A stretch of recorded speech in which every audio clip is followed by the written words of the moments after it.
Hi there, my name is Floyd, and welcome to another gripping story on our channel. Today, we delve into a shocking case of forbidden love, betrayal, and murder within the most sacred of bonds: family. Father Peter Halstead was a man of faith, a respected priest in the quiet town of Maplewood, Ohio. Known for his gentle demeanor and devotion to the church, Father Peter led Sunday masses, baptized children, and counseled troubled parishioners, all while hiding a secret so dark it would eventually lead to bloodshed. On a cold November morning in 2017, the Maplewood Police Department received an anonymous tip. A man's body had been found in a small cottage on the outskirts of town. When officers arrived, they discovered the victim lying on the kitchen floor in a pool of blood. The victim was Michael Halstead, Peter's younger brother. The cause of death: multiple stab wounds to the chest and neck. It was the kind of crime no one expected from a town like Maplewood, where nothing ever happened. But as the investigation unfolded, it became clear this was no ordinary murder. Hidden beneath the pious surface of Father Peter's life was a shocking and forbidden relationship with the very man who lay dead before them, his own brother. As the detectives peeled back the layers of this horrific crime, they would uncover a sordid affair that had spiraled out of control, an affair that left a man dead and a community shattered. This is the tragic story of how forbidden love between two brothers, one bound by faith, the other by desire, turned deadly. Father Peter Halstead was the epitome of dedication, a man who had given his life to the church, hoping to escape the ghosts of his past. As a boy, Peter had been quiet, introspective, the kind of child who always sought order and purpose in a chaotic world. The church gave him structure, something solid to cling to after the death of their parents in a car accident left him and his younger brother, Michael, adrift. Michael, on the other hand, was different. Wild, impulsive, and desperate for attention, he craved connection and validation. Where Peter sought solace in faith, Michael found it in the intensity of human relationships. As they grew older, the brothers drifted apart, their paths diverging into worlds that seemed incompatible. Peter's life as a priest kept him in a strict routine of religious duties, while Michael moved from job to job, living on the edge of stability. But beneath the surface, the brothers were tied together by something far more complex than sibling rivalry. Michael's need for emotional closeness and Peter's quiet yearning for connection created a dangerous mix, one that had simmered for years in the shadow of guilt and repression. It was Michael who, years later, would come back into Peter's life, pulling him into a relationship that Peter could neither deny nor reconcile with his vows. Peter's motivation for the affair was as twisted as it was tragic. The emotional isolation he felt in the priesthood had left him vulnerable, and when Michael reappeared, Peter found himself unable to resist. His brother offered him something he had denied himself for years: intimacy. But it wasn't just the physical nature of their relationship that gripped Peter. It was the deep, emotional connection he felt with Michael. For Peter, this was the only form of love he believed he would ever experience, a love wrapped in shame and secrecy. Michael, meanwhile, thrived on the intensity of their forbidden bond. He had always been the more emotional of the two, and the affair with his brother gave him a sense of power over the person who had always seemed beyond reach. Michael saw himself as the one person who truly understood Peter, the only one who could break through the priest's rigid exterior. But with that power came a darker side.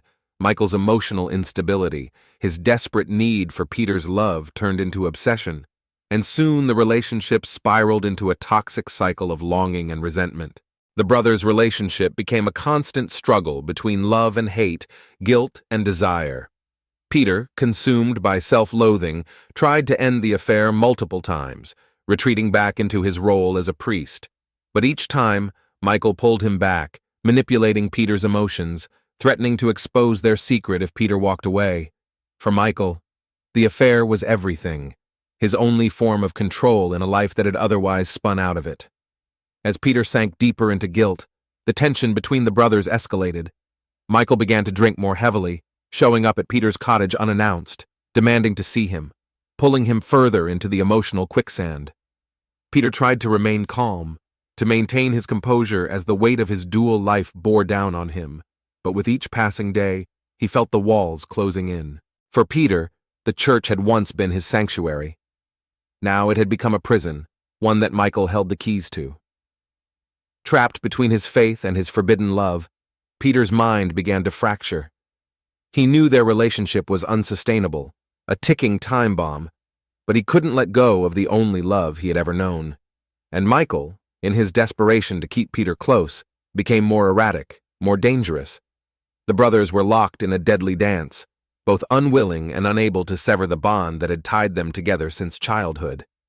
But this bond, forged in the fires of secrecy and desire, would eventually destroy them both. As the emotional tension between the brothers reached its peak, the affair became more than just a dark secret. It became the fuel for something far more deadly. The beginning of the affair was as subtle as it was inevitable. It was early 2015 when Michael first returned to Maplewood, Ohio. He'd been living in Chicago, bouncing from job to job, and when his latest relationship collapsed, he found himself with nowhere else to go. He called Peter, and despite the years of distance between them, Peter immediately offered him a place to stay. After all, they were brothers. Blood. Michael arrived at St. Anthony's Rectory late one rainy night, his clothes soaked, his eyes hollow. Peter welcomed him with open arms, grateful to see him, but also wary of the emotional baggage Michael carried. At first, it seemed innocent.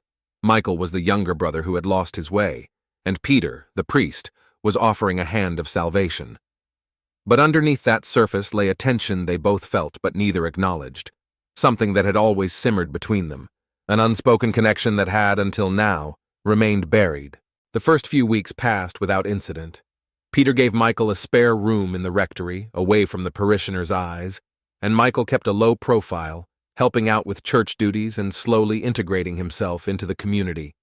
But at night, after the Mass was done and the town fell quiet, the two would sit together, talking for hours, reminiscing about their childhood. Those long conversations became a lifeline for both of them. Peter, trapped in his priestly obligations, found solace in Michael's free spirit. Michael, adrift and lonely, found comfort in Peter's stability. The shift in their relationship came on a cold night in January 2016, during a blizzard that had swept through Maplewood. The rectory was quiet, the only sound being the wind howling outside. Peter had been drinking wine, a rare indulgence for him, and Michael, as usual, was with him. The conversation that night veered into personal territory. Michael spoke about the failure of his relationships, the loneliness that ate away at him. He broke down, tears streaming down his face, and Peter, ever the older brother, reached out to comfort him. That simple act, a touch, a hand on the shoulder, changed everything. It started as comfort, but something darker soon stirred between them. Peter hesitated, his hand lingering longer than it should have. And Michael, sensing the moment, leaned into his brother's touch. The silence between them grew thick, heavy with unspoken desire. In that moment, years of repression came rushing to the surface, and without words, they crossed a line that would forever alter their lives. What began as a single night of weakness soon became a regular occurrence. Michael would slip into Peter's room late at night, long after the rectory had gone dark. Their meetings were clandestine, hidden behind closed doors and layers of shame. Each encounter left Peter drowning in guilt, torn between his vows to the church and the illicit love he couldn't seem to let go of. Michael, on the other hand, seemed emboldened by their secret, relishing the power he held over his older brother. But as winter melted into spring, the emotional toll began to weigh heavily on Peter. He started avoiding Michael during the day, immersing himself deeper into his religious duties. He preached about sin and redemption, knowing full well he was living in defiance of the very words he spoke. His prayers became more desperate, pleading with God for the strength to end the affair. But every time he tried to break free, Michael would pull him back in. Michael, for his part, began to change as well. What had once been a desperate need for connection grew into something more possessive. He became erratic, showing up at Peter's door unannounced, demanding his attention. The more Peter tried to distance himself, the more volatile Michael became. There were arguments, whispered, heated exchanges late at night when Peter would try, once again, to end things. But Michael wouldn't hear of it. He threatened to expose their secret if Peter dared walk away. The tension between them escalated throughout 2016. Peter, suffocating under the weight of his guilt, turned to the church for guidance, though he could never confess the full truth. He immersed himself in his role as a priest, becoming more pious, more devout, as if he could pray away the sins that now defined him. But none of it worked. Michael's presence in his life was a constant reminder of his transgressions. By the fall of 2017, the strain had become unbearable. Michael's behavior grew more erratic, his obsession with Peter deepening into something dangerous. He started drinking heavily, showing up at church functions drunk, embarrassing Peter in front of the parishioners. Peter, in turn, became more withdrawn, avoiding contact with his brother as much as possible. The once sacred bond between them had turned toxic, and it was only a matter of time before it exploded. The breaking point came on the night of November 12, 2017. Michael had been drinking again, and this time he barged into Peter's private quarters, accusing him of abandoning him, of choosing the church over their relationship. Peter, weary from months of internal conflict, tried to calm his brother down, but the argument quickly turned physical. Michael shoved Peter against the wall, shouting accusations, calling him a coward. Something inside Peter snapped that night. Years of repression, guilt, and shame came boiling to the surface. In a moment of blind rage, Peter grabbed a kitchen knife from the nearby counter. The confrontation turned deadly, the two brothers grappling in a violent struggle. The room filled with the sounds of fists, grunts, and the sickening thud of the knife striking flesh. By the time it was over, Michael lay on the kitchen floor, lifeless, his blood pooling around him. Peter stood over his brother, the knife still clutched in his trembling hand, his mind racing with the horrifying realization of what he had done. As the months passed, the tension between Peter and Michael became a living, breathing thing, thick and suffocating, like a storm gathering just beyond the horizon. Peter, once composed and disciplined, was unraveling. His face had grown gaunt, dark circles hollowing his eyes. The weight of the secret affair gnawed at him, twisting his insides with every sermon he delivered, every prayer he muttered. He was a man torn in two, a priest by day, a sinner by night. His hands, once steady as they gripped the Bible, now trembled when he held the rosary. He couldn't escape the creeping sense of hypocrisy that haunted him. Every word he spoke to his parishioners felt like a lie, a cruel reminder of the double life he was leading. Physically, the pressure began to show. Peter's chest would tighten during Mass, his breath coming in short gasps as he recited the Lord's Prayer. He avoided looking into the eyes of his congregation, fearing they might see the guilt lurking behind his tired gaze. His sleepless nights were filled with visions of Michael, their stolen moments together playing like a broken record in his mind. The room, once his sanctuary, now felt like a prison, each wall closing in, suffocating him with the weight of his sin. But it was Michael's unraveling that frightened Peter most. Michael had never been stable. His emotions ran hot and cold, swinging wildly between affection and anger. As the affair wore on, those swings became more erratic, more dangerous. He grew possessive, showing up at the rectory unannounced, often drunk and belligerent. His laughter turned bitter, his words sharp. He began to lash out, accusing Peter of hiding him, of being ashamed. "You're a coward, Peter," Michael would hiss, his breath heavy with alcohol. "You think the church can save you? I know who you really are." Michael's visits, once intimate, became confrontational. He no longer sought comfort in Peter, but control. He demanded Peter's attention at all hours, his jealousy spiraling out of control. It wasn't just the church that Michael resented. He resented anyone who took Peter's time, his thoughts, away from him. Each time Peter hesitated, Michael's rage grew. He became a storm of accusations, his voice echoing through the rectory's empty halls in the dead of night. Peter tried to reason with him, to pull back. He begged Michael to keep his distance, to let him think, to give him space to reconcile his feelings.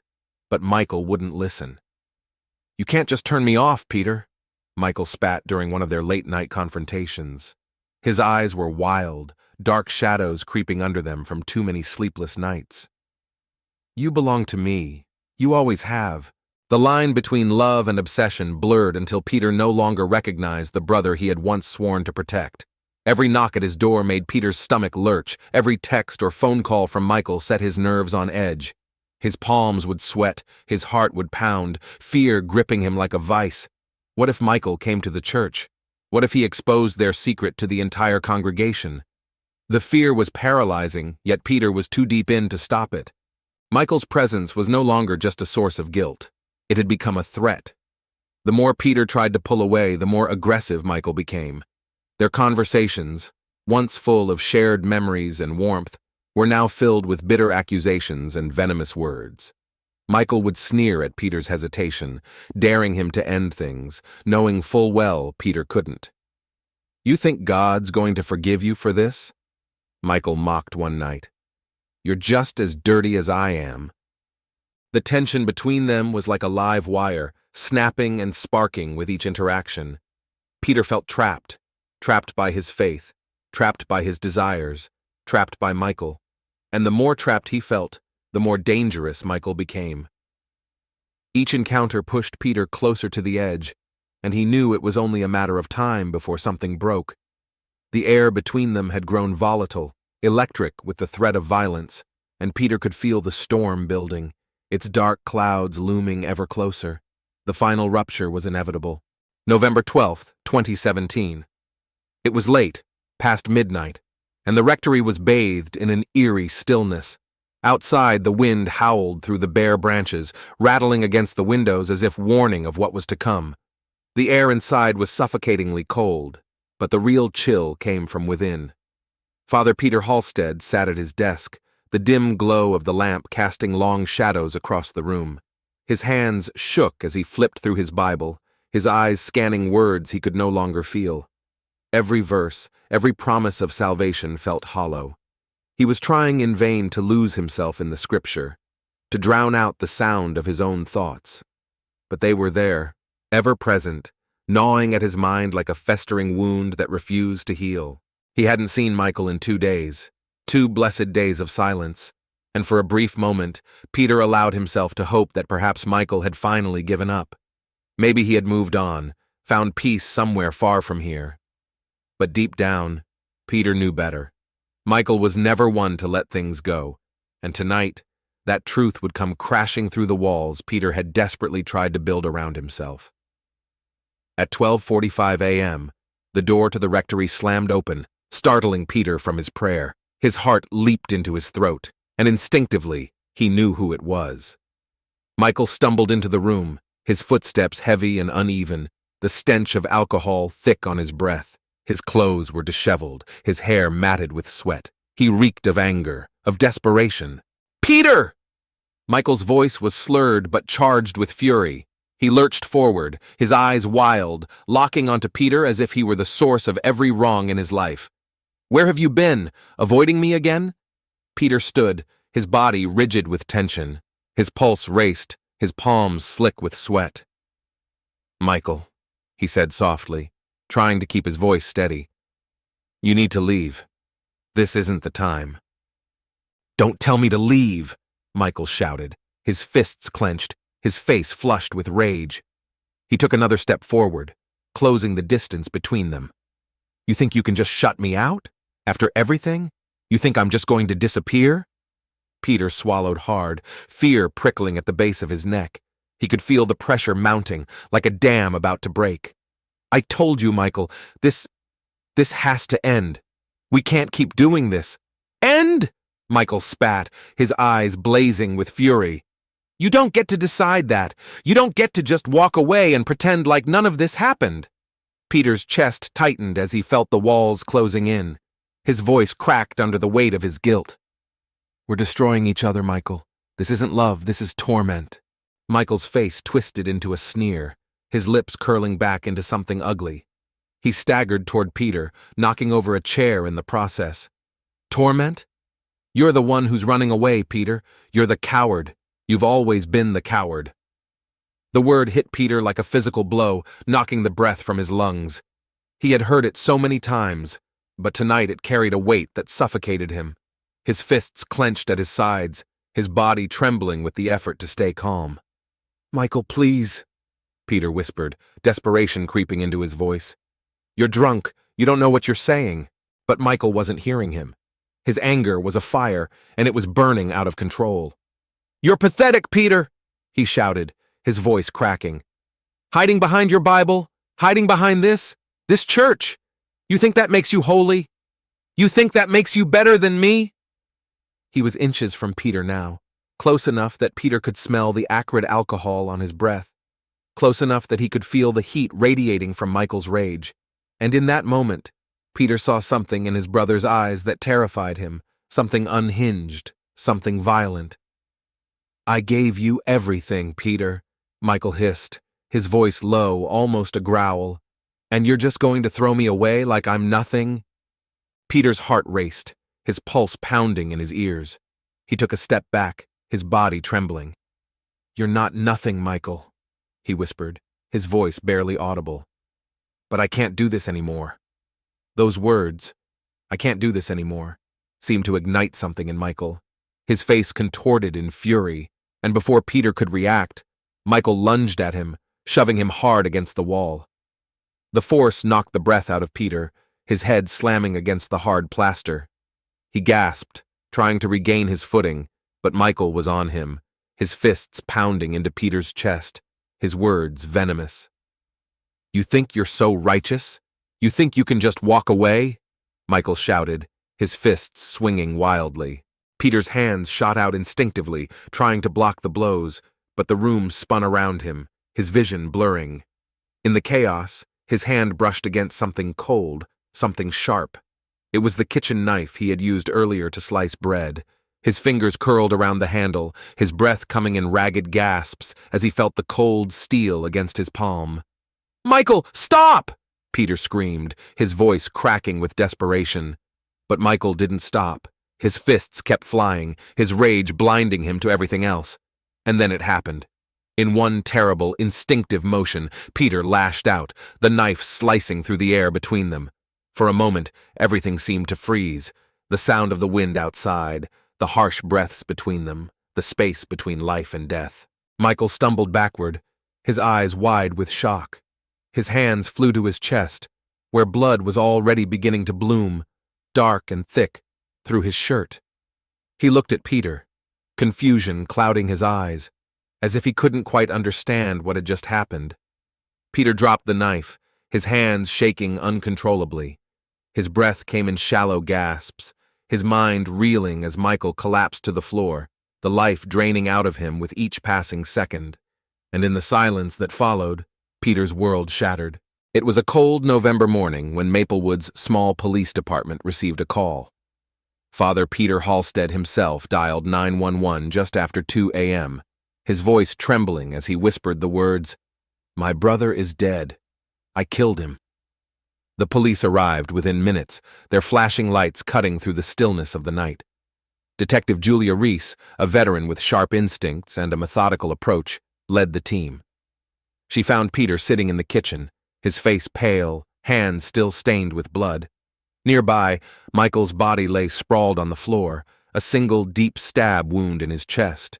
The kitchen knife Peter used was on the floor beside him, streaked with blood.